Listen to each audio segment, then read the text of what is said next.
This is a good movie podcast with Katie and Joe. Hi, everyone, and welcome to another episode of This is a Good Movie podcast. I'm your co-host, Katie Hutledge, and joining me here in the room, as always, is my husband. Joining you, but then as always, okay, I don't know why that's joining funny to me as always. Yeah, I'm always joining you.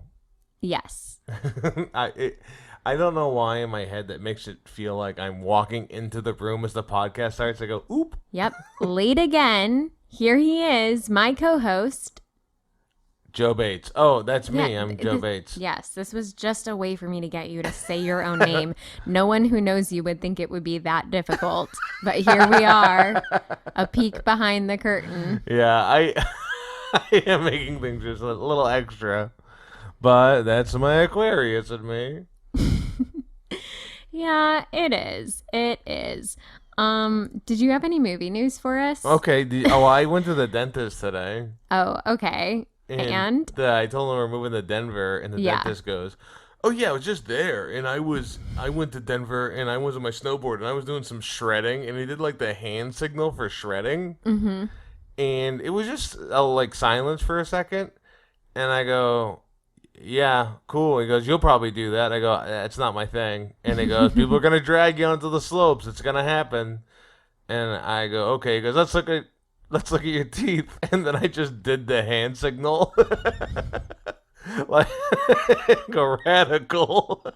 Yeah, that's you, a radical. It is interesting. There's a very different response from people. Just 3 years ago, when we were telling people that we were moving to New York, the response is usually something like, oh, dear God, no. like, are you sure?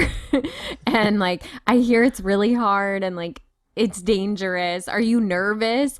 And then moving to Denver, it's just like, my cousin lives there. Yeah. I guess I know somebody who moves out there. Everyone knows someone who already lives in Denver. Well, that's good, and that means our hinge profiles are gonna go crazy.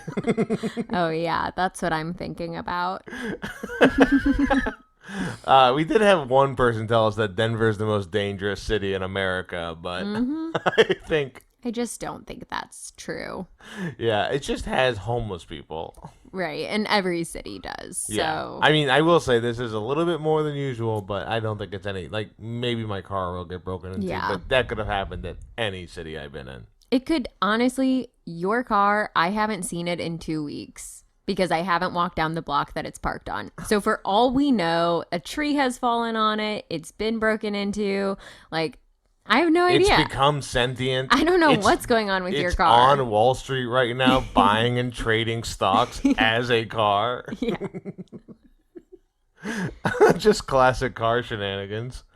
But yeah, you did ask me about movie news. I did. And as always, I think both you and I keep forgetting this segment of the show. So I randomly scrounged up some movie news. I don't forget. It's just that I live in movie news. So it's just about picking one. Okay, all right. My Instagram is all movie news except for right now when it is all Bridgerton. I don't know if this is bragging or not. It's not. It's just a fact. It's just a fact of life. MGM has picked up a movie. Okay. And the cast is Josh Brolin, okay. Peter Dinklage, okay. Glenn Close, and Brendan Fraser. Sounds good. Action comedy. I'm just nervous for Brendan Fraser.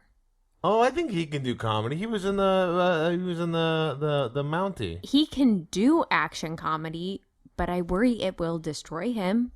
As it has once before. I'm just nervous for him. For those who don't know, Brendan Fraser did a lot of his own stunts in the Mummy franchise, and it really messed him up, especially that third movie that didn't do very well. Mm-hmm. That's why he ended up like being more heavy set than you see him, because he was like couldn't move for a long period of his life. Is the Mummy an action comedy or is it an action dramedy? I don't think there's not a lot of drama. I think it's action. Action comedy. Action comedy with some rom in it. Yeah. Same as Pirates. Kind of, yeah. I would say Mummy and Pirates are the same vein. Mm-hmm. In what we've been hoping out of like every movie series we've seen since then. I am just waiting for the next Pirates of the Caribbean, and we haven't had it. Well, they are plans of making a new Pirates of the Caribbean. That's not what I'm asking for. Oh, you want like a new franchise. The grip that original trilogy had on my brain as a teenager, like, that is, I mean, it's my favorite trilogy of all time. And yes, I count it as a trilogy, and I do not acknowledge the fourth and the fifth movies. You love the fifth one. The fifth one actually was good, though. But you know why? It's because they leaned back into the fourth one is a dog shit movie.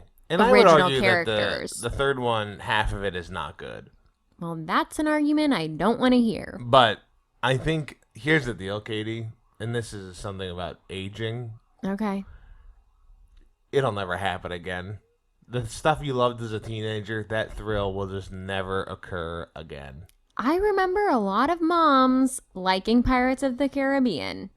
You know, well then, So, a lot of moms got to get into these Apes movies because I'm all about those Apes movies. You have been watching the Apes movies, and I've only seen the one, and I'm not going to watch the others. Yeah, the other two are so good. I if you guys haven't watched Rise, Dawn, and War of the Planet of the Apes, get on it. I still got to see Kingdom. I'm excited to see Kingdom now. All right, but here's anything else about here's this the other movie. movie? Here's the movie. A reformed criminal, Josh Brolin, whose attempt at going straight is derailed when he reunites with a sanity-testing twin brother, Peter Dinklage, on a road trip for the score of a lifetime. So we're doing twins again? We're doing twins again, but they're also criminals, and they're on a road trip. One big, one small. One big score. Oh, and one little score maybe on the way. No, I'm just saying, like, twins, like... No, I know, like the Schwarzenegger Arnold Schwarzenegger and Danny DeVito. Yeah. Dodging bullets, the law, and an overbearing mother along the way, they must heal their severed family bond before they end up killing each other. Okay, I mean... Well, the screenplay is based off an Ethan Coen story. Yeah, this is all sounding good to me. Yeah, I think I would watch it. Was it Ethan or Joel that did Driveway Dolls? I think it was Joel. I thought it was both of them. No, one, and then there was a woman writer with him. I don't remember. Co-wrote it with him. I think it was Joel. So that movie was nuts. That movie was close to being good. There were good parts and like good performances, but it was all over the place. Yeah, I actually like the dialogue. I think was the best part of that movie. Yes, I agree. And that's what Coen Brothers can really. I mean, Big Lebowski, all their movies are just fantastic dialogue. But hey, that's just me talking. It is. And they wrote that. They did not. They wrote my dialogue for this movie. But that's all my movie news. Movie news. Just a plot of an upcoming movie with some actors you may know. Yeah, we're still workshopping the theme song. Wow, I think it's getting closer and closer every day. Well, let's talk about some songs that are actually very good. Okay. Which is my segue into this week's movie that we watched. Something seems a little hurtful in that, but okay, what movie did we watch? Because I already forgot it. No, you didn't. No, I know, but I gotta lead up into it. You never could possibly forget this movie. It will stay in your heart forever. Okay, well, that is a huge build-up for this movie, especially in a podcast where we're watching one movie every week on top of all the other movies we watch. You think this is going to be my lexicon of movies that's going to stick with me? I think it is. Okay, I don't remember the middle part of this movie. That's crazy. All right, what is the movie we're watching? What was the movie we watched? Are watching the 2017 hit directorial debut from Michael Gracie, starring Hugh Jackman, Zendaya, Zac Efron, Michelle Williams, bunch of other people that are also famous. It's a crazy cast. It is a crazy cast in The Greatest Showman. Applause. This is The Greatest Showman. Exactly. What did you think this movie was before we watched it? Before we watched it, I go, P.T. Barnum and Bailey have a big falling out over a woman that they both love while everyone circuses and sings around all of it. I assume it's Moulin Rouge Circus. And you could not be more wrong. There is some, I mean, I haven't seen Moulin Rouge, so I have only a grand idea of what Moulin Rouge is based on the Elvis movie. There seems to be some Moulin Rouging going on. It's Moulin Rouge. Not Mulan. Is it Moulin Rouge? Is the Disney movie Mulan as well? No. Yes. But spelled differently. I know it's spelled differently, but it's pronounced the same. I mean, I pronounce it the same. I just know that, how does that feel? How's that feel to get that turned on you like that? just how you're pronouncing it is wrong. And you're going to upset people if you keep doing that. All right. Well, Moulin Rouge. Anyway, it's I would say the only similarities are there is singing, there is dancing, and it's a bit fantastical. But Baz Luhrmann is like a whole different situation. Gotcha. So he isn't. This is one thing I was surprised. I didn't realize this was a Disney movie when we were watching it. Yes, this is. I mean, when we were watching it, I realized it was. We were watching it on Disney Plus, so that's a clue. Yeah. Yes, that is a clue. I guess that's a clue. Yeah. So we watched The Greatest Showman. We did. And if you haven't seen this movie, it's only an hour and a half.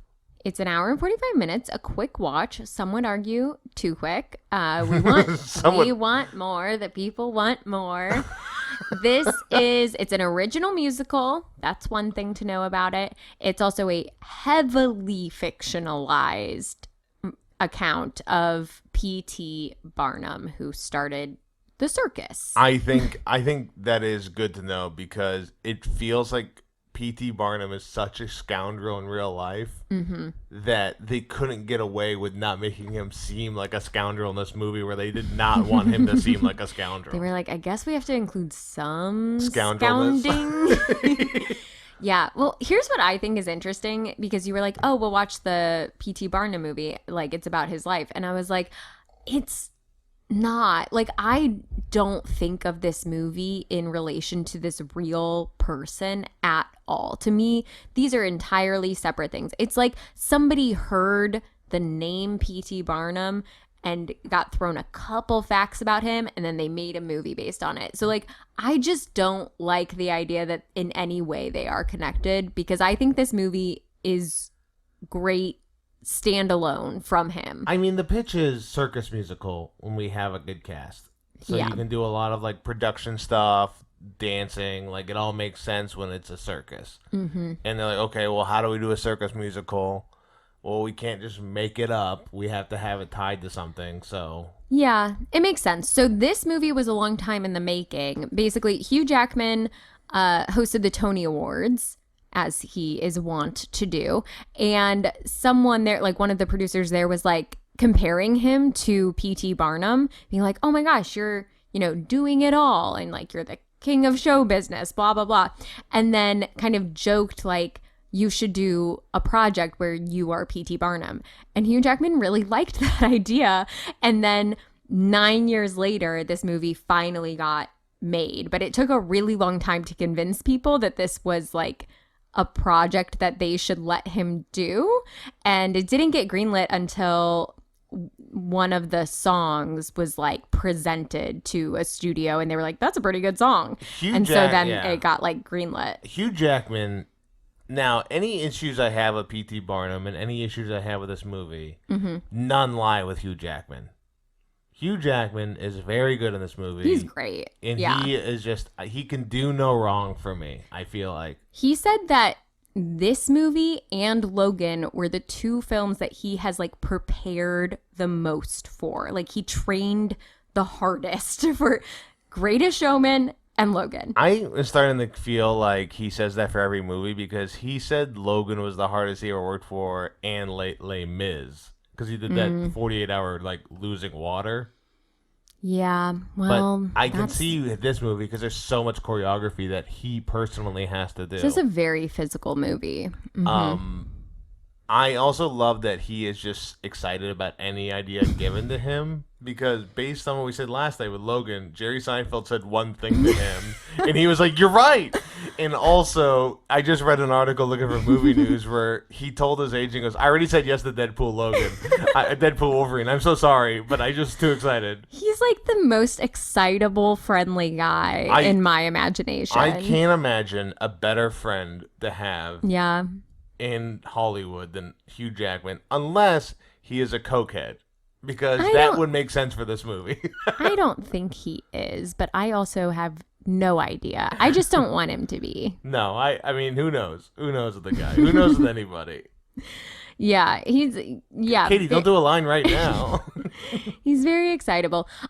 Just quickly speaking about both Logan and this film. So James Mangold, the director of Logan, yes, director of The Wolverine, was director of Kate and Leopold, and director of Kate and Leopold, also executive producer on The Greatest Showman. That's great. And apparently, and I didn't catch this in the end, but in the credits when it has James Mangold's like name real big, there's a little hidden like Wolverine symbol in his name. Oh, that's nice. That's fun. Yeah, I don't know. So I didn't catch it, and then I would didn't watch look that again just for that little thing. Yeah, so if someone hasn't yet watched it, now keep an eye out for that. And also, there are going to be a lot of spoilers ahead of you in this episode. Yeah, so I would watch the movie now, look for it, and then get back to us. And then we can get into this movie that I did say, I think my own tastes have been distorted because I'm like, I want a gritty telling of Barnum and Bailey, but then I was like, well, I got Nightmare Alley, so what else do I want? Like, this is fine. We'll just do a musical. It's fun. Nightmare Alley only did remotely well because I think it came out in such a weak year, film-wise. But it was a good movie, and it was interesting. It's weird. It's a weird movie. Well, here's what I'll say about that movie. Compare it to Shape of Water, a movie you and I hate. Right. All right. And then he makes that movie where it's because he wants to do like old school movies modernized, and I think that did a very good job of that. I think he's improving. Guillermo del Toro, Oscar winner. Katie says she thinks he's improving. Yeah, and that's what I stand by. I think Guillermo del Toro and that movie also not for me. I think as a director, he's not for me. That's fine. You can say what you just said, not for me, not I think he's improving. In terms of what I like to watch, yes. When we watched the Killers of the Flower Moon, I was like, Scorsese's almost there. He's so close. Almost got it. Just a couple edits. Oh my gosh. I'm just saying, I think that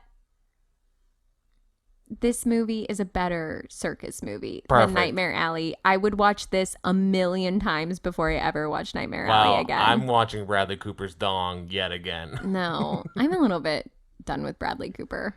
Oh, because he seems very intense and very desperate for an Oscar. And he's like dating Gigi Hadid. Ugh. Oh, I don't. That's a whole.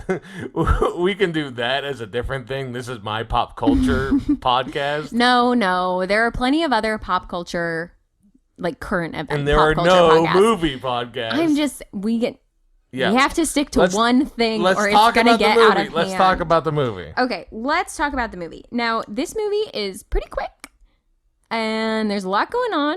And as with any musical, the majority of the plot and the decisions and the characters are all introduced through songs. And so I thought we could just go through the soundtrack and go like song by song and talk about it that way. It is a good way of doing this. I will say that one thing I've noticed in these musicals is that anytime someone disagrees and they're together, if a song starts, they're gonna agree. By the end of that song, they're gonna agree. That's how I'm gonna negotiate every deal from Conflict now on. Resolution 101. Sing a song together. I'm gonna start slapping the table and start humming, and then hoping they join, and then we can get this deal done. That's what they don't mention in the art of the deal. Step 4, start a musical. No, it's a CD taped to the back. Did you not listen to that part? No. Well. I didn't. All right, so we want to go song by song in this then. Yes. Let's go song by song. Oh, quickly. Budget, $84 million. Oh, perfect. Thank you. Box office, $435 million. $435 million. That is the third best of the last 3 movies we've talked about. This is the 14th highest grossing film that never reached first place at the U.S. box office. Say that sentence again because I feel like it's nothing. It's the 14th highest grossing film. It's absolutely to nothing. never reach first place. One time I was in a restaurant and they told me this is the largest aquarium in a restaurant setting, and that is. And you said we're on Mission Impossible set. That's the same sentence you just said to me. Okay, well that is a lot of money. That is way more money than I thought. Some perspective. That is this movie. This how much? 480 what? 435. 435. This movie made $433 million more than Frank, my favorite musical. Anyway, let's get into it. Okay, so we open with basically the titular song. Yeah. The Greatest Show. In case you didn't know what it was going to be, folks. Well, I was pulling up Spotify and I almost said The Greatest Showman, but it's The Greatest Show. Is this the most famous song from a musical that isn't like a classic, right? The most famous song from like a musical movie next to Let It Go by Frozen? Because I feel like I hear this song on the radio a ton. I have no way of answering that. Did you look up if it was like a number one on Billboard or anything like that? No, but I will tell you that one of these songs was nominated for an Oscar. And it wasn't this song. I'm just saying one of these songs was nominated for an Oscar and also won a Golden Globe and a Grammy. Yes. No, it won a Golden Globe. It won a Golden Globe and was nominated for. It won the best compilation soundtrack for visual media at the Grammy Awards. Gotcha. But you have to guess which song won the Golden Globe and was nominated for an Oscar. Perfect. Okay, great. All right, let's jump in. So we open with this song. Let me play just a teeny tiny part of it.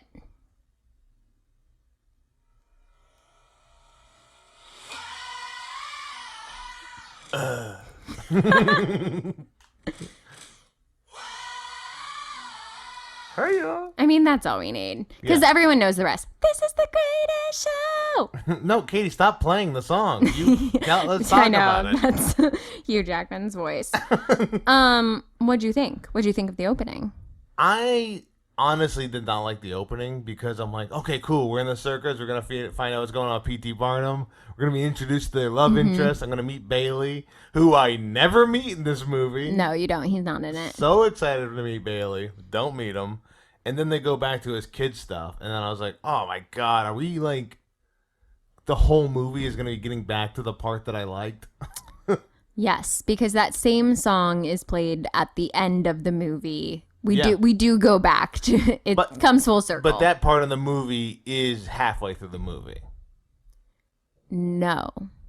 Well, what you are thinking, he's in the tent in that first part. Okay. Yes, yeah, he's in the tent. Gotcha. And so like this song is only on the soundtrack one time. Okay. Because they basically do like the first part of it in the very beginning of the film, and then the very final scene is also that makes more sense then. Okay. Then that I like that better knowing that. Okay.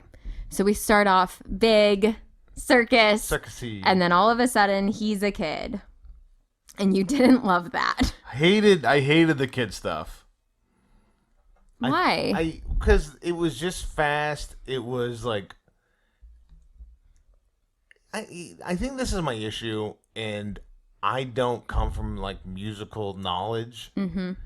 It's a lot of like stereotypes, a lot of tropes to get to the next song. In that, I feel like in the flashback part, especially, where he's like, "Oh, little kid. Oh, he's poor. She's rich. Oh, dad doesn't like him. He moves it." Like, I just was upset. Except the only thing I liked was when they were on the beach together. I did hope that they got struck by lightning and sandglass was made, and that's how he started his That business. doesn't happen for everyone, just special people like Melanie and Jake. But on the beach, they do start singing this song that I will now play a tiny, tiny bit for you.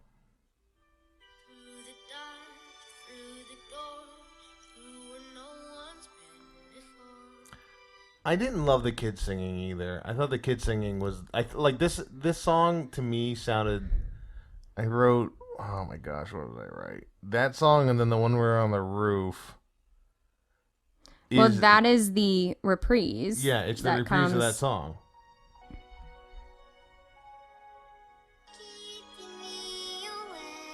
That's his daughter. Gotcha. I think my issue with Disney live action musicals is half the songs sound like Christian music for youth group. Okay. This song sounds like a youth group song. I will say this one probably sounds the most youth groupy of all of them. But and that's my opinion changes later in the movie. But that second song, I was like, oh man, this is. I remember being there after church with the kids and they're playing music and I was like, am I supposed to like this? Well, it kind of makes sense. Those are the two songs that involve, or the one song plus a reprise that involves children. Yeah. So it probably evokes a bit more of the youth group feel. These atheists don't know anything to do with kids.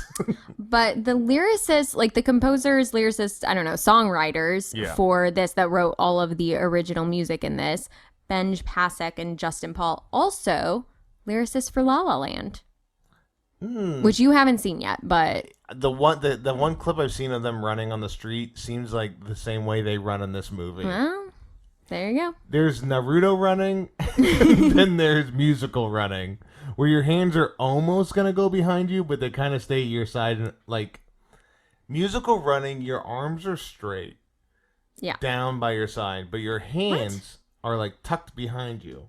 It's like... That's a very specific type of musical run. You know what I'm talking about, because there's though, right? also, sometimes you have to move your arms to show that you're running really fast. That is true. There is some... over like gestured. You know what? I think that's what we saw in Logan at the end. Yeah, when he's running and you're like, why are you actually looking like you're running really slow? It's because he was doing musical running. That's true. Honestly, that's a great point. He's got musical running in him. He was just getting confused. He was just getting confused. Not my Wolverine. So in this song, they do a little age up real quick of the kids, him and the girl, and then suddenly it's Hugh Jackman and Michelle Williams. Were you surprised? I feel like that was actually really good chemistry, and I think that was done. This movie moves at a crazy pace. I know, yeah, very quick, insane pace, like in a way that would upset me in most things. But I feel like because they nailed the age up so well, in that they were like, they're married, they have kids, like it, and then you're like, okay, cool, it's about to falling apart and getting back together. Yes. Which I like. Sure. I like that more when people are like Fall Guy. Mm-hmm. They're like, they are a thing, but it just goes awry. Yes. Yeah, we don't need to necessarily see the full beginning of the relationship because that's not what this movie is about. Yeah. And they dance insanely on the roof. Oh my gosh. The dancing is crazy. I know that they are not really on a roof. Like, I get that, but they are doing so many moves where he's like flinging her over the side of the roof. Like, that's just bananas. If our podcast gets any clout for any reason, which would be amazing, you getting to interview celebrities where you're like, look, I know you weren't dancing on the roof, but did you really throw Michelle Williams off the roof? But I do think, like, there's one part where she, like, goes as if, I'm, like, doing the move. She, like, goes, like, totally leans over, and he has to catch her and pull her back. Yeah, it's called fun. I'm just saying, I think that she really had to commit. I also didn't know, like, if she has a dance background, but I guess she must because the dancing was really good. And for the one small scene she's dancing on the Fabelmans, she does a good job. It's a different kind of dancing. I mean, I didn't see anything that said whether she was doing the dancing or not. I'm assuming she did most of it. Maybe they brought someone in for like the super high kicks or something because she was doing like full ballet. But she is really singing in this. That's great. Everyone in this movie is singing in this movie except probably a couple of the freaks, and then maybe the kids not singing. There is one actor who did not sing their role. Someone else. Actually, no, the kid P.T. Barnum as a kid. Another kid sang for him. That makes sense. And then Jenny Lind, so Rebecca Ferguson. She can sing decently. They needed someone to nail it. But they needed someone to nail it, so they brought in like an actual singer, Lauren Allred. Okay. To sing that. So, did you liked Michelle Williams in this role? I did like Michelle Williams in this role. I thought it was. I don't know a lot of Michelle Williams stuff. I don't see Michelle Williams in a lot of things, but I thought she was good in this movie. I think she could have had more agency, which again would have been nice if this movie's a little bit longer. Mm-hmm. Because I think that's like a major flaw in this movie is the incredible pace. She kind of like forgives him pretty quickly every time that he does something wrong. And I mean, he seems like he's like, okay, I have an idea, but then you see him like, oh man, he's conning. So what's that? Also in that scene, I wrote, I love that a dripping ceiling is the biggest sign of being poor. Like they're not just living in New York City. We have so many issues. We've got a dripping ceiling. And we're poor. Well, we're not. No, we're not. Starting a circus. I'm starting a freak show. I don't want the circus part. I just want wax figurines. Sure. Is this in New York? Yes. Okay, this whole thing is in New York, right? Yep. All right. It's interesting. Where in New York was this? Manhattan. Okay, this is in Manhattan. Is there like a P.T. Barnum like thing in Manhattan? I don't know. I never heard of it. I was just interested. I never he was really in Coney Island. I was like part of that. I don't know. He was not in Coney Island. So there was the museum downtown, which is what he takes over. So that's his first. He gets fired from his job. Or gets let go. Everyone gets let go. And so then he lies his way to owning a museum of like oddities in Manhattan, which then burns down. So it's not there anymore. And that's when then they go to the docks and have the circus tent. So like that place we went to go eat where we saw the concert, that kind of area would be where he had the tents. Yes. Okay. Yes. I think so. I don't know. I don't know that there's like a P.T. Barnum statue somewhere. I mean, there's probably a plaque of some kind, but also, again, like he's not Hugh Jackman. No, he's not Hugh Jackman. He's a weirdo. He's kind of a bad dude. He's a bad dude who wanted to be famous. Made some bad choices. He wanted the rich people to love him, and now look at him. This is all he has is Hugh Jackman. I mean, that's not a bad legacy. Like his circus doesn't exist anymore. It shut down in 2017. The same year that this came out. I think I did go to a Barnum Bailey circus event once. I definitely went to like a circus at some point. Yeah. I don't remember if it was the Ringling Brothers or Barnum and Bailey, but they eventually were owned by the same company. Like they fell into the same company. Barnum, Bailey, and Ringling. No, it's called Feld Entertainment, which I only know because a lot of the costumes that they used in like the final scene of this film were rented from that company. So they're like real circus costumes. Okay. I also like the setting of New York City it seemed like The Crow, where it was like very CGI. But in musicals, you can make it look like that because it's like, it's a stage, but it's a movie. So you can get away with that kind of like cheap, not cheap looking, but just kind of. You either go fake. Sort of like CGI fantasy or like soundstage. Yeah. Very fake, like Little Shop. I would say those are kind of your options. And also like, I mean, it's a circus. You have to suspend disbelief a little bit. And this is 1840s, 1850s, like it's pre-Civil War, like, and it's not a edgy drama. So interesting. So this takes place before the Civil War. Mm-hmm. Okay, good to know. Good to know for a fact I'm going to bring up later. Oh gosh, okay. Well, let's get to the next song. How about? Yeah. Okay, so the next song that we hear is Come Alive, which is when he gets all of the circus people together because his museum isn't going well and his daughter is like, you need something alive. You can't just have wax figurines. You need something alive for people to... the bedtime story. And his daughters are like, maybe you could do some sort of circus with people you meet who look different. That'll bring people in. That's not what they say. No, I know, but it is very much of like, I never had the idea to have moving things. They say you need something sensational. Yeah. And she does say that they should get a mermaid, which is only an interesting reference because P.T. Barnum did have what's called the Fiji mermaid. I don't know if you've heard of this. I've not. It's just like the top of a monkey sewn to like the bottom of a fish. And he like carted that around, marketing it as the Fiji mermaid. And oh my God. I know, it's bad. It's not good. The problem with this movie is it makes you look into P.T. Barnum's life. I know. I did the bare minimum in looking into his life because I don't really consider this film to be about him. I consider this film to be about Hugh Jackman and Zac Efron and Zendaya showing us that they are amazing singers, dancers, actors, and stars. Fuck Michelle Williams. She's not as strong as they are. Yeah. Okay. Okay. Anyway, let's get to Come Alive. Okay. Here we go.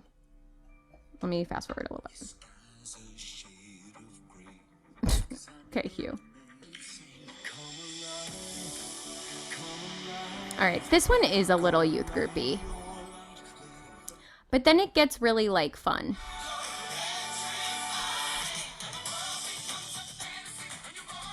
Because then everyone's singing along. They've all joined the circus. So this is he goes around and finds everyone. I think you've made me listen to the soundtrack before because like a lot of these songs seem so familiar. Some of them play on the radio. I know, but to have like 5 of these songs seem familiar, that's crazy. 5 of these songs play on the radio. Well, you just watched the movie too. Yeah.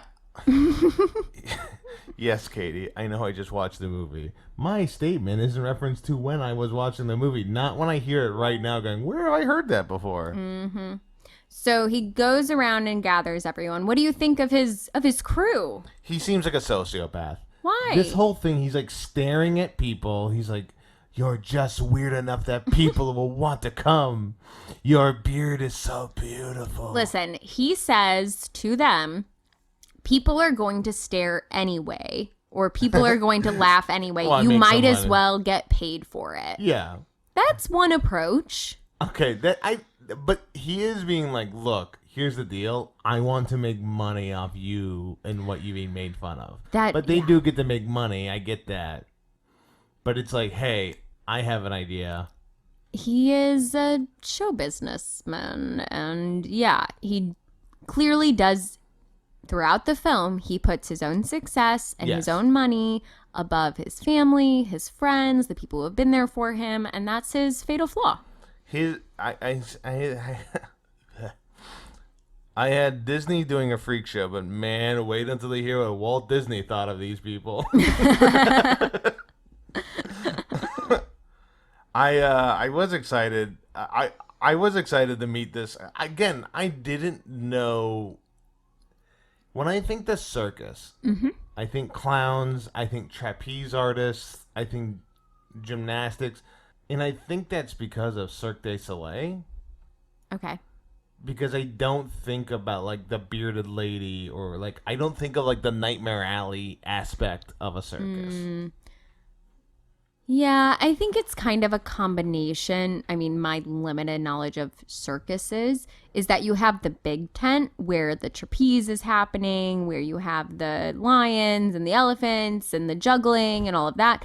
And then you have the sideshow, and that's where you have the like guy whose whole body is tattooed or they're like doing magic tricks, like that kind of stuff. Yeah, that guy just lives in Brooklyn, in Bushwick now.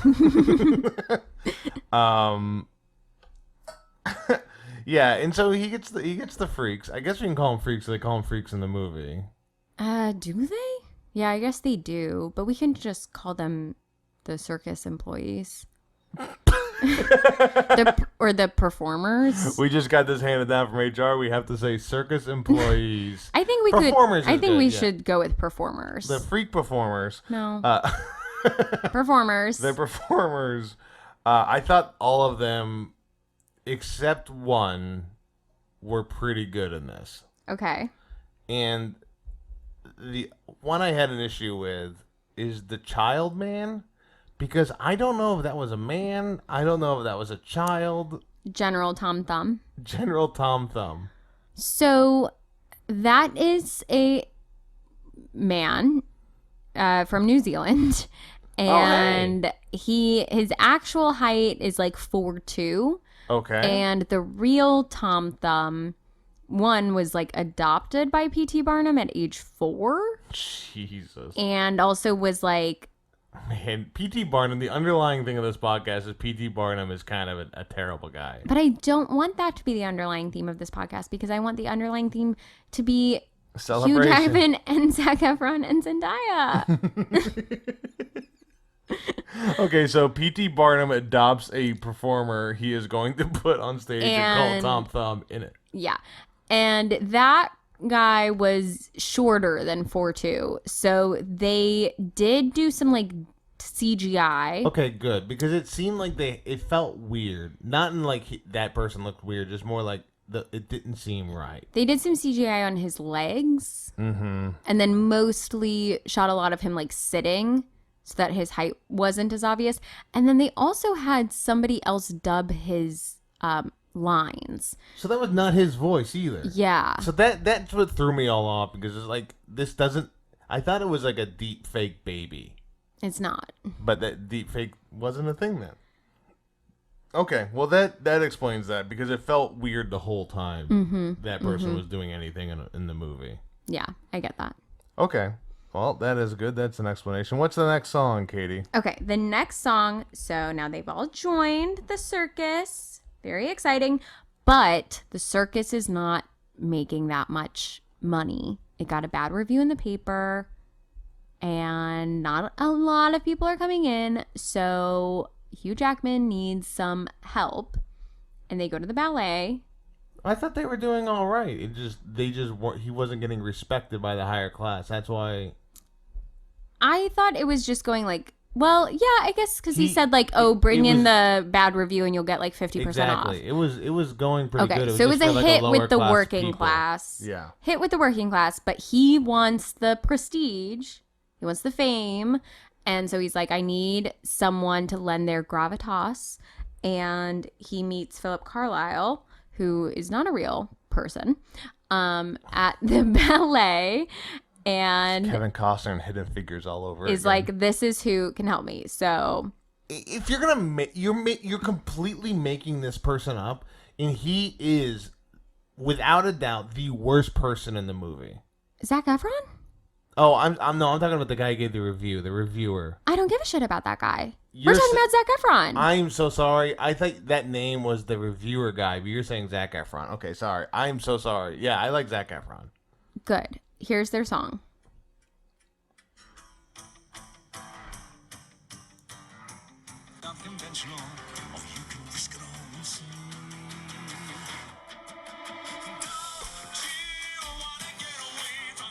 I like this song. This song is I think this is the catchiest song in the movie. Such a good song. And I love watching it too. I love the choreography in this. And what I was thinking is like, one thing that I really like about the film as a whole is it does feel like they really utilize the fact that this is a movie. It's not a stage musical. Yeah. And so you can do a lot of choreography that you can't do on stage, because either, you know, it's not going to work when you have to do it in real time. But also for this, where it's happening in a bar, it's just 3 people, the 2 of them and the bartender.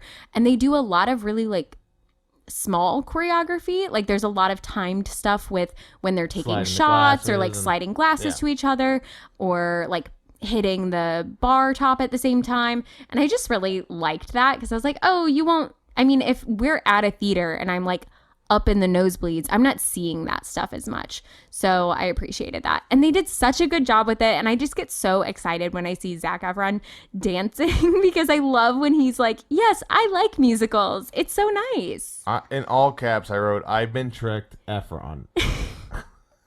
This is also, I mean, this is 2017 Zac Efron. So he's doing this and he's doing Baywatch. It is like peak Zac Efron, where he's not High School Musical Zac Efron anymore. So he's like grown out of that cuteness, but he hasn't yet gotten jaw surgery or gotten super into probably HGH. Yeah.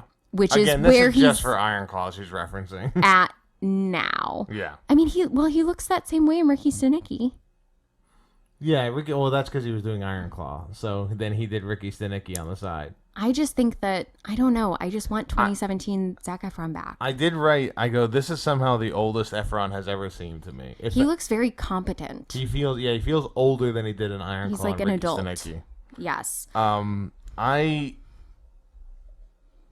wonder. So Zac Efron is like, okay, I'm doing this musical. I'm excited to do it. It's gonna be a movie, maybe Oscar nominations kind of thing. Not for me, but I'll be involved in that. That'll kind of just the song got nominated. Nothing else. No, I know, but it's like Zac Efron's thinking about taking the movie. Oh, right? sure. And he's like, and I can do musicals, so I can be like the star. Mm-hmm. And then he shows up, and Hugh Jackman, and Zac Efron's good in this movie, but Hugh Jackman is just like doing circles around him. Hugh Jackman is a powerhouse. He's like a Exactly. once in a lifetime person. But like I feel like I know he was doing Broadway, but when you had this movie coming out, I don't think people really knew how good Hugh Jackman could do this stuff. I think they did because Les Mis was already out. Oh, I thought Les Mis was after this. Okay, No, and no, that no, makes no. more sense. All right then. I have my timing all wrong. Again, he hosted the Tonys 9 years before this movie came out. That's crazy. And also, so he was attached to this film from the very beginning. So nobody was showing up on set thinking that they were going to outshine Hugh Jackman. Well, in my mind, with very little knowledge of anyone's history, it did feel like I was like, Zac Efron's like, oh, I'm gonna go into this, and he's like, oh shit, I gotta step up my game because Hugh Jackman is going insane. Maybe. I mean, maybe he felt some pressure to like step up, his singing and dancing. But I also just think that he does genuinely enjoy that stuff. And he got to sing on his own in this, whereas in High School Musical, at least in the first one, they mixed his voice with Drew Seeley's for some unknown reason. So annoying because it's acting like he can't sing when he can clearly sing really well. Yeah. This song, the drinking song, was the first point where I was like, oh, everything's a pop song. Yes. And I didn't like it wasn't like your standard musical music. It's like, oh, they're making a pop song. This was 6 before 6. And much better. Much better than 6. Don't ever see 6 on Broadway. Don't waste your money. So the music was intentional. I mean, obviously they were like, this will be an original musical. We want it to be contemporary. We want the songs to be like fun and people like them. But what I read, and who knows, this could be something they said after the fact, but they were like, even though the musical takes place in the 1800s, we didn't want the music to sound like Oklahoma. We want it to be ahead of its time because P.T. Barnum was ahead of his time. Yeah, I mean, that's an easy, yeah. I mean, that's fine. I'm I'm okay with just that. telling you what I read. I'm not upset with you. And then, what the fuck, Zendaya's in this? Yeah. Oh, yeah. He like sees her at the end of this song. So Zac Efron agrees to be a business partner with P.T. Barnum. And so he goes to the musical. He goes to the circus and sees them performing or training or whatever. He basically is like the writer. Or choreographer. What is Zac Efron's specific job on this? Well, he's his apprentice, kind of. And I guess he just thinks that this guy is like good at marketing himself. And Oh, interesting. Because I took it as like P.T. Barnum is an entertainer and knows how to do a show, in that Zac Efron knows how to like condense it into like a message or like a better form of art for everybody. mean, maybe that is kind of what ends up happening. But I don't know not that that's real. really like, yeah. Is it people say like he's kind of loosely based on Bailey and like this other guy that P.T. Barnum also worked with, but no, he's not. He's not like a real person. Interesting. So, and you don't have to answer this if you don't know it. Bailey in real life was around this time too, or did he come in later? In real life was around this time. Okay. Gotcha. So he was kind of Bailey, but they probably couldn't get the name Bailey on this. He's not. No, there's just a few elements of him. He's not. It's not Bailey. Gotcha. Okay.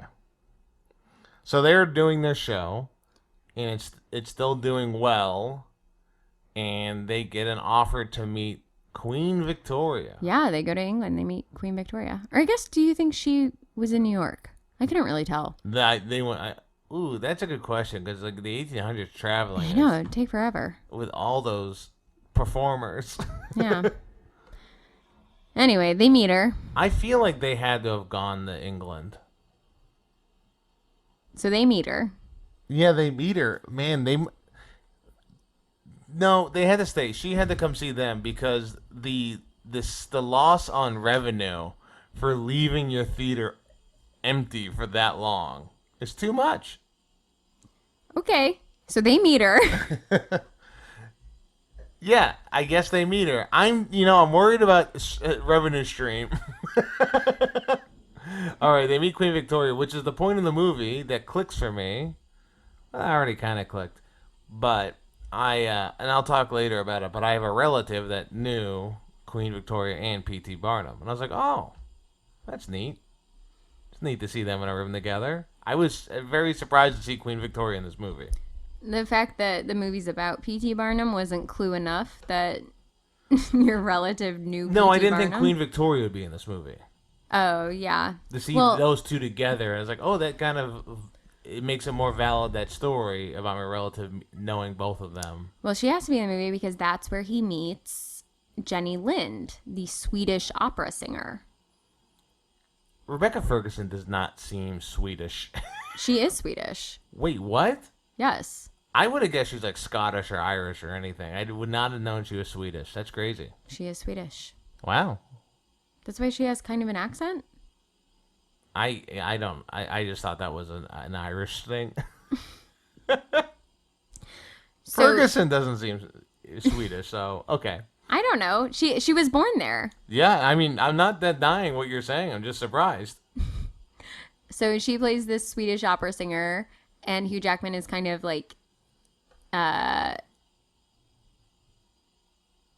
what's the word I'm looking for? Infatuated. Infatuated. Oh my God. So Hugh Jackman, P.T. Barnum is like infatuated with Jenny Lind and is like, she is going to make me famous. She's the best singer I have ever heard. She's going to legitimize me. We got to get her on tour back in the Americas or here in the Americas. We're not sure. And this scene is where you see P.T. Barnum. You're like, well, maybe he's like a fun scoundrel. Maybe he's just kind of a fun con artist. But now he's a pure scoundrel. Yeah. So let's play a little bit of her song, which is not sung by Rebecca Ferguson. Again, it is sung by... Don't you dare think it was. Lauren Allred.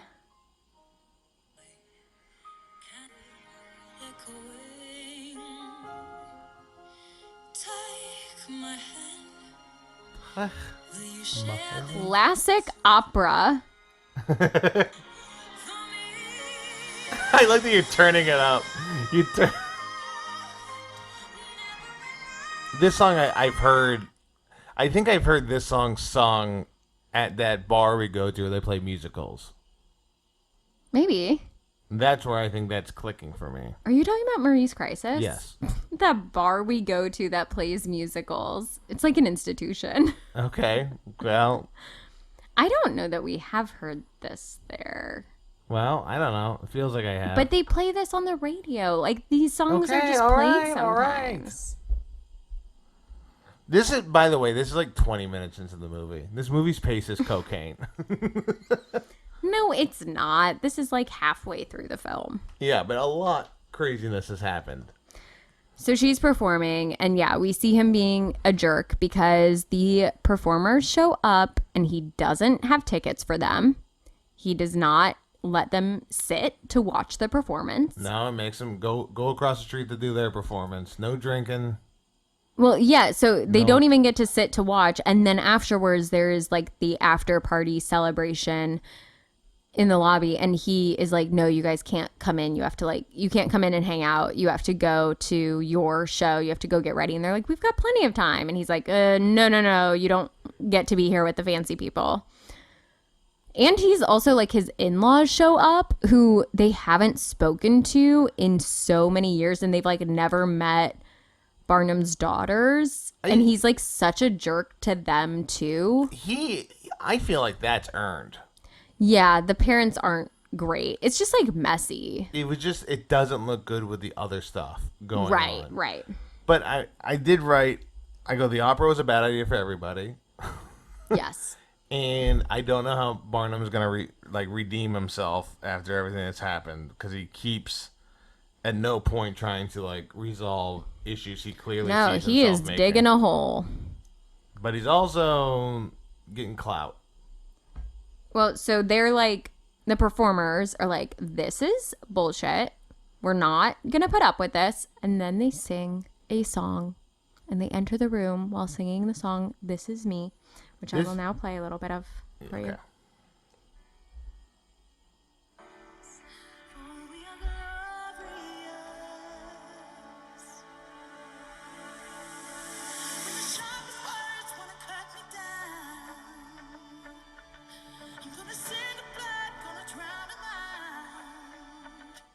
This to me is the best.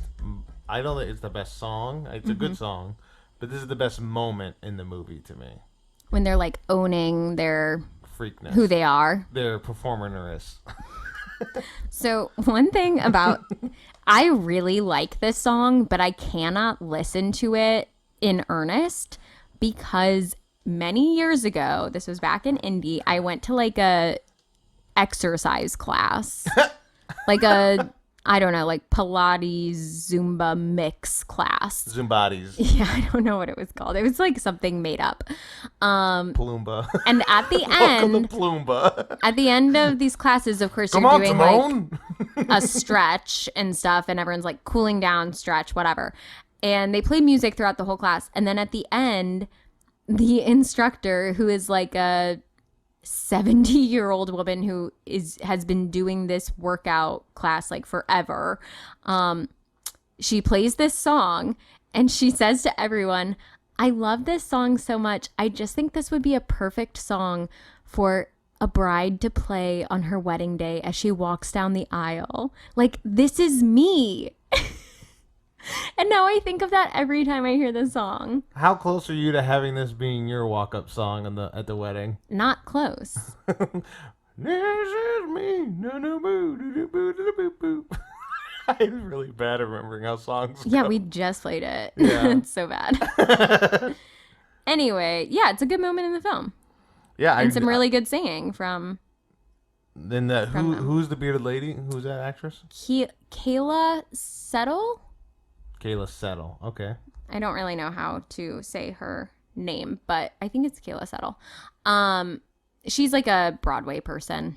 Yeah, she was good in this movie. Yeah, she's really good. She was probably my favorite actor next to Hugh. Mm-hmm. Yeah, she's very talented. And after they do that, Hugh decides to go traveling with the opera singer. Yes, he's on the road. And I wrote, how are you going to commit adultery in a Disney movie where no one is allowed to have sex? Well, he doesn't. He doesn't. I was like, I guess there's going to be a weird kiss that he's going to be like, oh no, what have I done? And then when that happens, I had to think, P.T. Barnum did way worse stuff. Well, okay, so Jenny Lind is a real person. Mm-hmm.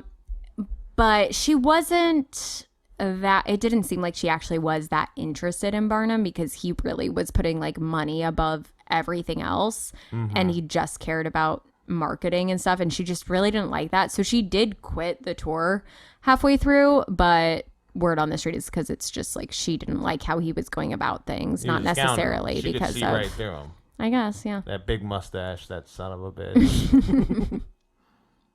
Yeah. The next song that we have is Rewrite the Stars. This is Zac Effron and Zendaya. Yet again, Zac Efron being upstaged. It's not his fault that he is in a film with Hugh Jackman and Zendaya. What do you want him to do? I'm just saying, Zac Efron, I feel like at every turn, it's like, okay, here it is, Zac. This is your... Fuck! I think he just does a great job with this role and with supporting. So they sing the song because they've got a little crush on each other. There's a moment when they're watching Jenny Lind and they kind of like start to hold hands, very Bridgerton-esque, where there's like their pinkies are touching. And then in the like This Is Me, people looked at him. This Is Me song, she is kind of like singing mad at one point up at him of like, you don't get it. And then he invites her to the opera or something. They're going to the theater. They're going to another show where they're going to be together as a date. And then he runs into his parents and they're like, how dare you? Yes, because this beautiful woman, this absolutely stunning woman is the worst. Well, it doesn't matter because it's the 1800s and she's black and she's a trapeze artist. And so they're not having that. It is, I mean, it's crazy that there's also some racism. Mm-hmm. It is crazy that there is racism. You're right. I just imagine Zendaya and her brother, played by the guy who was in Watchmen. His name is like Ya. It's like Yahya. Oh yeah, okay. That's his real name. He's a very good actor. He's a very good actor, and Zendaya are in this. Do you think they're hanging around the other performers, being like, "This is kind of fucked up"? I mean, we just do trapeze, and we're kind of grouped here with you guys. And honestly, it's kind of fucked up. I don't think that they are saying that because they are one big community. They are one big community. Yeah, they. So she leaves. She flees because his parents were rude to her, and he didn't stand up for her. And then she's back at the circus doing trapeze stuff, and then they have this little song together that I will play for you now. You. Perfect. It's not a secret I try to hide. Okay, let's fast forward. Ooh, Zendaya. She's so good. Okay, we'll stop it there. She's 20 in this movie, and Zac Efron's 29? He's like 28, 29. 28, 29. Yeah. There is a significant age difference here. And I will say, when I watched it the first time, because I was like, I grew up with Zac Efron, so in my mind, he is older.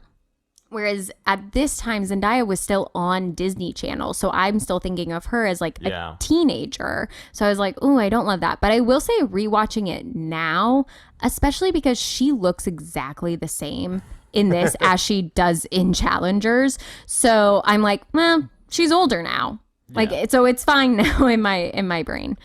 I felt like they did a good job of making the stunts in this trapeze thing seem like practical effects. She did that. She trained. She did her own trapeze stunts. Well, that's pretty crazy. She's amazing. I just want her to get all of her flowers. But the best part of that whole song is Zac Efron does this insane jump to Zendaya that's like, it's not like a big jump. It's just small enough jump to seem real, but it also seems it seems like a maniac jumping at her. Yes. I don't know. I mean, I'm sure there were some parts of this number that stunt doubles did. She just did a lot of her trapeze stuff. And of course, it's not going to be like as high up as it's happening and all that. Like around what they're doing. Yes. It makes it seem higher. But they did. There was a lot of collision in the filming of this number. What does Zendaya feel about this film? Do you see anything about her talking about this time? Everything. She's very good in this. Everything you see press-wise is positive. Yeah. She's referenced that like she did enjoy the prep for this movie because of doing some of the physical work that she doesn't normally do for films, although I guess she did for Challengers probably. She had to do a lot of tennis. But I will say that I wanted to do some sleuthing to see if everyone is friends, and Zac Efron follows everybody, including Tom Holland, which I think is a good sign that they are still friends. And Hugh Jackman also follows Zac Efron and Zendaya. Zendaya doesn't follow anyone because she literally doesn't follow anyone. She has a 0. She doesn't even follow Tom. So don't get it twisted. I think they're all on good terms. I think they all enjoyed this experience. Because also, you have to remember, Zac and Zendaya are Disney kids. This is what they do. This is what they do best. They're in their element here. So anyway, they're in love. Walt will be rolling over his grave when he sees this movie. At the end of this song, they're in love. Also, this song got nominated for, and I think won a Teen Choice Award. And Zendaya and Zac also both won Teen Choice Awards. For Best Kiss? And they won Best Ship. Oh, ship. So, just letting you know. The Nina loses again. Well, they're falling in love. I will say, like, Zac Efron in this movie, like, his character, Higglebottom, whatever it is. Philip Carlisle. He seems like anytime there's any conflict or controversy, he just is the weakest person to any of it. What? What do you mean? I feel like he's always kind of like, like the person looks at him, he moves his hand away, his parents say that, he doesn't say anything at the point to his parents till she runs out. There's like some stuff before Hugh Jackman like gets all crazy with him where he's like kind of like trying to go back with him, but caves instantly. He is young in this one. He's supposed to be like 22 or something. But I think that he learns to speak up for himself and for his friends over time, and he bails everyone out in the end and then gets to take over the circus. Yeah, okay. So, but yeah, while they're falling in love, Michelle Williams is losing it. Yeah. Because her husband is off on the road with the beautiful Swedish opera singer. And so she sings this song called Tightrope that I'll play a little bit for you.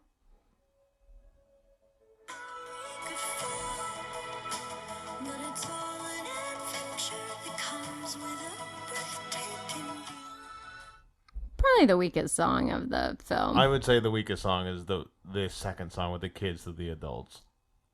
I think that song's not great either. Yeah. She's just talking about like, you know, life is kind of a bummer right now. Yeah, he left them with his kids like asking for their dad to say goodbye, and he just leaves like an evil rich dude for like. I thought that was a little weird in the movie when he just like doesn't even stop to carries the wave by to his kids that he supposedly loves. Yeah, it's bad. They're opera singing away. Opera singers are the worst people in the world. And he's like looking at, oh, we're making so much money. This is going to be great. And I wrote, wait until P.T. Barnum hears about stand-up comedy. The costs are so low. Oh my gosh. But yeah, this whole thing was just, it was just odd. Yeah. Oh, so she like leaves it was such a big him. Change from the rest of the movie. The song, or the song was like conflict. They had to give Michelle Williams like a solo song to deal with what was going on, but like the whole him going on tour with the opera singer. Yeah, it does feel a little bit weird. I feel like the problem with P.T. Barnum is that there's so much going on that sometimes when you're like, okay, we're just going to focus on like this one thing, but you're like, there's so much that we're leaving out. And I guess they felt like this would be good conflict. Yeah, they needed something on top of him upsetting the performers.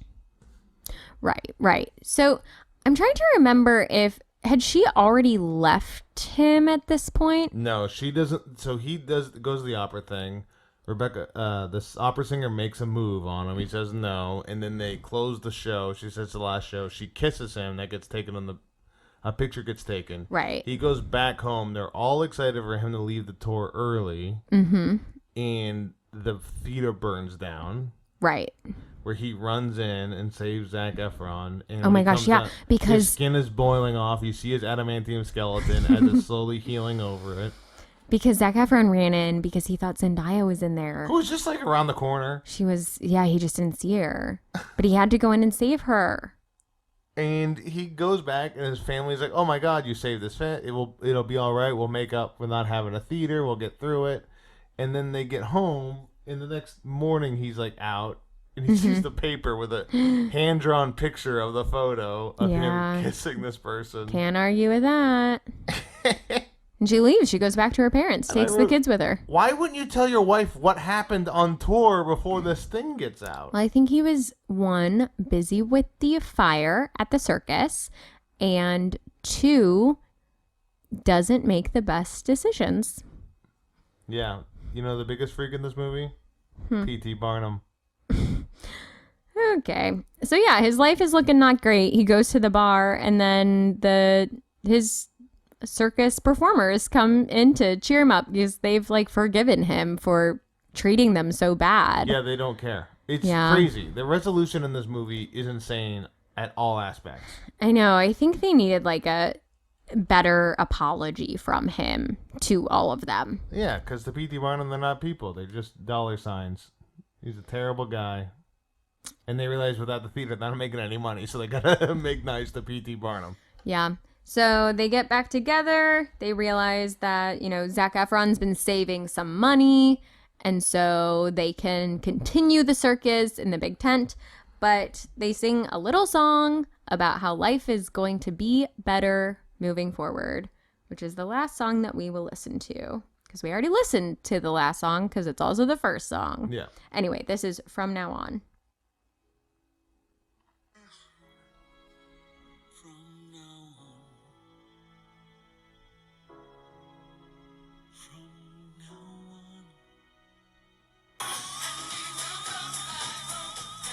This is them at the bar. Another good time at the bar. The best songs are at the bar. Yeah, you gotta be drinking to get drunk. Because they have all that foot stomping. Yeah. It's so good. All that foot stomping. But then he's gotta make up with his wife. Yes. And it's the easiest thing to ever do in the world, apparently. He finds her at the beach. You cheat on your wife, she leaves for a day, you go find her on the beach, sandglass gets made. No, just true love. This is the dialogue. I wrote the dialogue down for this scene. You cheated on me. I can explain. I'm leaving. 2 days later. I'm back. I'm sorry. And I love you. Okay, I love you too. Yeah. Well, it's a musical. I don't know. It's musical logic. AKA, there isn't much. And then everything's resolved. They're all good. They're doing tent stuff. And he leaves to let Zac Efron run the circus to go see his kid be a tree. That's like the genuinely the funniest moment in this whole film. So one of his daughters does ballet, and you see a few of her performances throughout the film. And she's good. She's a star. They're fine. But he has another kid, and in the final scene, they're watching the one daughter do ballet, and then it just cuts to the other daughter is a tree in the background, and it's so funny. the dopiest smile as being a tree. Yeah, pretty much. But yeah, that's And then Zac Efron takes over for him in the circus. Wears a little top hat. Yeah. They both wear a good top hat. They do. Yeah. That's the movie. I know we did the resolution so fast on this podcast. It is exact same speed in the movie. Yes, it is. Now that we have listened to all of the songs in snippets, do you have a guess as to which one was nominated for an Oscar and won a Golden Globe? My guess is the one where the performers sing when they're mad at Hugh Jackman. This Is Me? Yeah. You're correct. Oh, baby. My problem with that song is that it's called This Is Me, because anytime I hear that title, I think of the Camp Rock song that goes, "This is real, this is me, I'm exactly where I'm supposed to be now." Katie, we can't play music for that long on this, okay? You should sing it instead of play the exact theme song. Anyway. I think they should have called it This Is Us. But it is a very good song. I get why that was like the one that got promoted. It didn't win the Oscar. What did it lose to? It's a really good question. Let me look it up. I got it. It lost to a song no song has any reason to be. I know which one it is because I just looked up, but I accidentally looked up the Golden Globe, and then I saw that this song beat out the song that you're about to say. And I'm like, oh, Joe's not going to like that. So I guess I'm glad that it won the Oscar, but go ahead. Remember me. From Coco. I mean, yeah, I get that. I would watch that end song when he sings Remember Me to his great grandma, and I will cry every time. Yeah, I walked in on you fast forwarding through the entirety of the film Coco just to get to that part to have a good cry. It's one of my favorite scenes in movie history. I love that scene. It is good. It is good. All right, yeah. Well, that is The Greatest Showman. You want my takeaways? Sure. Don't get too excited. No, I just was wondering if you wanted to know one of the bad things about P.T. Barnum. Oh, I would love to know one of the bad things about P.T. Barnum. There wasn't a good place to bring this up in our discussion because it's such a downer. He kills his kids? No. Okay, so P.T. Barnum, his first foray into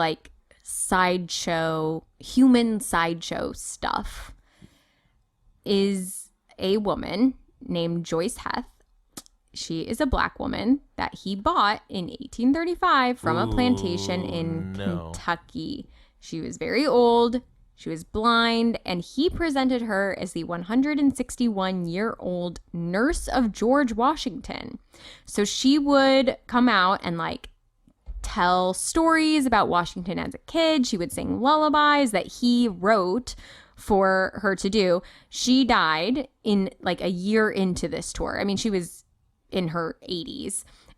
So she dies, and to make matters worse, he sells her body to a New York City surgeon to perform an autopsy under the condition that the autopsy be public so he can sell tickets. So over 1,000 people attended the autopsy, and the surgeon was like, actually, this woman is not 161 years old. She's 80 years old. And Barnum was like, oh, well then actually that person is still alive and you have a different dead person in front of you. And then after that, he bought the museum. So they really skipped over that part in this film. I mean, honestly, that reviewer who I hated in the movie, that's probably what he knew first and just wasn't mentioning when he's like, look, I'm not going to say anything good about your shows. Yeah. Again, that's why I'm like, I just feel like Hugh Jackman's P.T. Barnum, who is not a saint, but that's a different person than this person is. This movie looks like P.T. Barnum writing a movie about P.T. Barnum. But it's not, because he's been dead for a long time, so... That is the wrong dead body. P.T. Barnum is still alive. Anyway, would love your takes now to move us on from this. Bringing up Kentucky. Oh, gosh. I am related to a man named Martin Van Buren Bates, who is 7'8" tall. Too tall. Too tall. He married a woman taller, 7'11". Too tall. But he was on the circuit with P.T. Barnum. He was one of the tall men on it. And on that circuit, he met his wife, Anne. And when they got married, P.T. Barnum introduced him to Queen Victoria, and Queen Victoria had her wedding gown made for the wedding. Honestly, I did already know this. Yeah. Because you talk about it a lot. Well, I have a bit about it. Yes. So. And in the film, one of the circus performers is a super tall person. And for a second, I go, oh my God, is this Joe's relative that is in this film? Wouldn't that be cool? Not you're so disappointed? I just didn't want it to overshadow everything, but it's because he's so tall, he is going to overshadow everything. No, but he's like Polish or something. Well, you said 1830s, 1840s. This is like 1860. This is because my ancestor was a captain in the Confederate Army, which isn't good. Not good. Literally the biggest racist in the world. But he. Katie gave me the thing I've been excited to say this whole time. Katie's like, wrap it up. Greatest Showman, the story, really quick. But no, it wasn't because he came in later. When they were traveling, that's when he joined. Gotcha. But yeah, that's a little fun fact for our listeners. I'm sorry, Katie's already heard the story many times. What are you talking about many times? You've heard at least 12.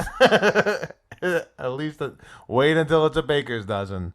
All right, my good, normal, bad takeaways. My good takeaway, if you have a movie go fast enough, people will forget they have issues or questions with what the fuck is going on. That's how musicals work.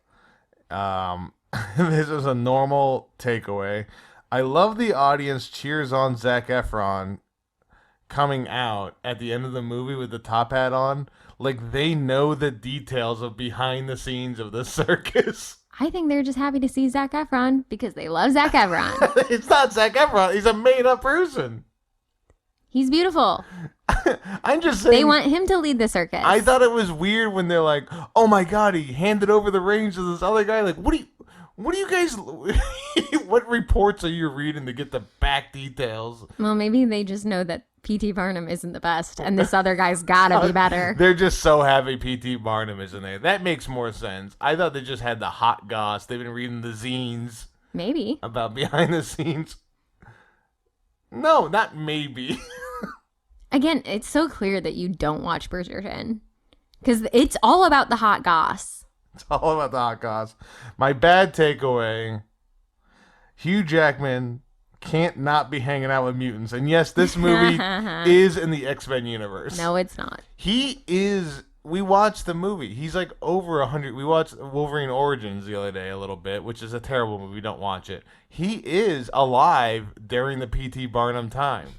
So this could be just one of the stops along his life where he's a little bit of a rascal. He is trying to find people like him and then make them a little bit more.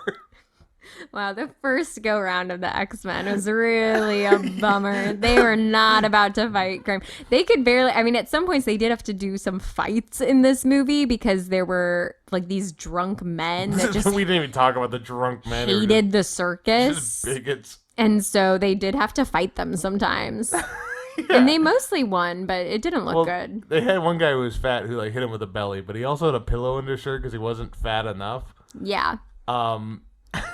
Yeah, this was the first. Well, Spider-Man, when he became Spider-Man, he was a pro wrestler before he was a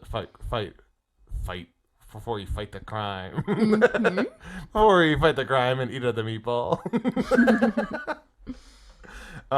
Yeah, so those are my good, normal, and bad takeaways. Okay, who would you have Wally play in this? Man, that's a good question because there's a lot of people in this movie. I think I would have Wally play the big fat guy. Okay. No, you know what? No. I think Wally would be the tall man. I'd have Wally play the tall man because he doesn't do much. He doesn't say a lot. He's just kind of in it, and you're always interested when you see him hanging around. I would have Wally play the daughter who is a tree. Just for that one scene. For that the makes one sense. scene. I thought that was too easy, so I didn't go with it. But yeah, that's wow. Okay. We're fighting. Oh, when are we not? Well, I think there's only one question left. Joe, is The Greatest Showman a good movie? This is tough. I feel like I let you down with Day After Tomorrow, but this movie moves at a hectic pace. P.T. Barnum is a terrible person. Not in this film. He's not terrible. He just makes some mistakes. Zac Efron isn't real. He's really good. Zendaya is 9 Perfect. years younger than him in this movie. She plays older. I guess I'm going to have to say, this is a good movie! Good. Everyone agrees. This is a good movie. You get it like the song, this is a good movie. This is the greatest show. Oh, it's not the greatest. I enjoyed it. I had fun. I love watching Hugh Jackman. I bet if you give me a movie that Hugh Jackman is the lead in, I'm going to like it unless it's that Reminiscence one that just came out. Oh, yeah. That looked no terrible. interest in seeing that.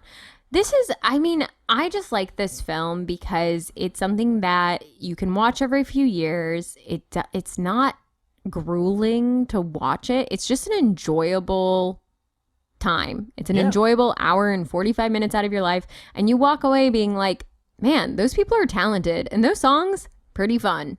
And that's all I want from this movie. And that's what it gives me. So it does have mixed reviews from people because of the reasons that you said, but I think it just depends on like what you're wanting out of this film. If you do want like a gritty retelling of the P.T. Barnum life story, this isn't for you. If you want to just see Hugh Jackman doing what he does best, singing and dancing and leading a film, great. You got it. So that's what it comes down to for me. Now, I do think that we should not watch another Hugh Jackman film. Okay. And I also did realize this was our second Zac Efron film as well. Well, luckily I'm not So going we to have to move away Zac Efron movie. from both of them. What are we watching next? Man, I'm actually I had a planned movie. I was gonna go away from it and go somewhere else, but I feel like, you know what? I'm gonna go with a different tact than the one we talked about before. It's a full-on surprise. I don't even remember what we talked about before. I'm gonna be honest with you. Well, that's good. I looked at the box office. It was similar to Frank, so I don't want to go with that. Okay. We'll do that movie later down the line, though. Great. We are gonna talk about Steve Martin's The Jerk. Okay. Which I think does kind of go with, you'll see in the movie that it does tie into this movie a little bit. All right. I really don't know anything about it. Yeah, it's one of the greatest comedies ever made. I think you'll like it. Where are we gonna watch it?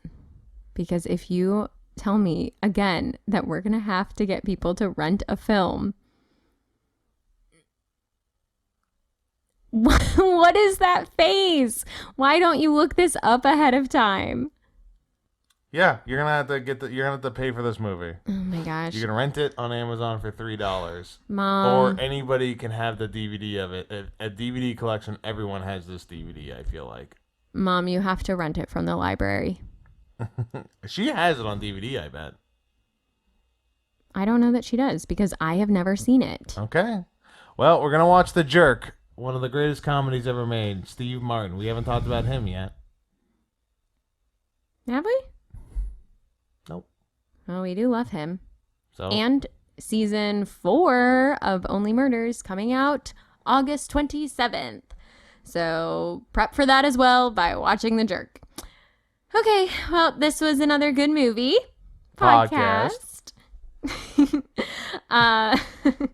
Nailed it. We appreciate everybody listening and watching these films along with us, but super extra special appreciation goes to our friends and podcast editor and theme song creator Kale Forbes, our theme song vocals from Austin Fry, and our logo from Carrie Pulley. If you want to hear more from us, follow our Instagram at TIAGMpod.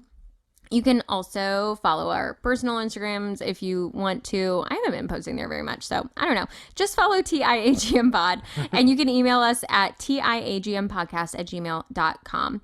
Following there, listening to the podcast, subscribing, commenting, sharing, reviewing, that's all super helpful, but the most helpful is subscribing. So if you haven't done that and you liked this episode or any of the episodes, please subscribe.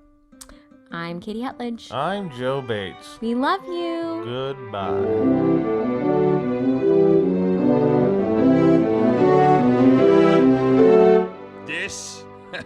This is a good movie podcast with Katie and Joe.